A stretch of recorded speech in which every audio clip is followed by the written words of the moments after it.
Team Rhino custom color copper carp. This is the regular size Squirko, and real important with these a 174-pound straight wire leader from Stealth Tackle. You don't want to use fluorocarbon with these at all. It really affects the action. Wire is a way better way to go. And then they come with a split ring on it. You always want to make sure you have a split ring on the front of it. That's a number 7 size split ring. You get those from Stealth Tackle also.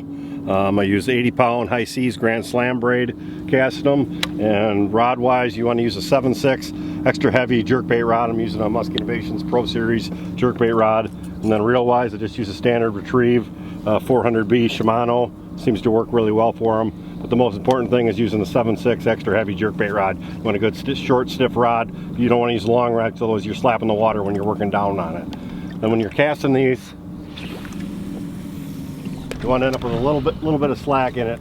Just short taps back and forth. And the line's kind of slapping the water, and that's really getting it going side to side. And I'm not reeling real fast. I'm just kind of a slow retrieve. I'm almost doing 2 jerks for every full turn on the reel.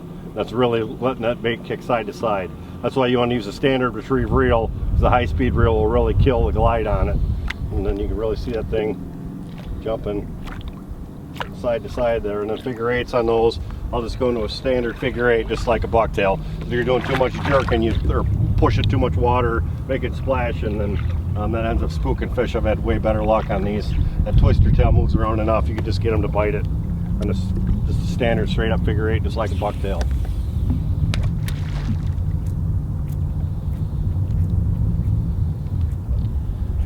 Sometimes I'll mix it up, do a 1, 2, and then give her a pause, and a 1, just kind of change up your cadence. But always, every once in a while, give her a little bit of a pause. And a lot of times when that bait kicks out sideways, that's when the big ones jump up and grab it.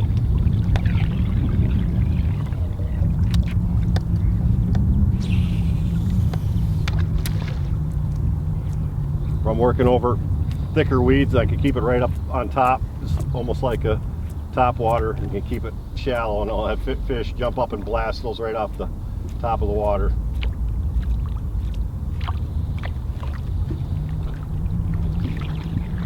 Real easy to use, just as long as you're using the proper equipment. The 174-pound straight wire leader from Stealth Tackle, 7/6 extra heavy jerkbait rod, makes it a lot easier to work those baits.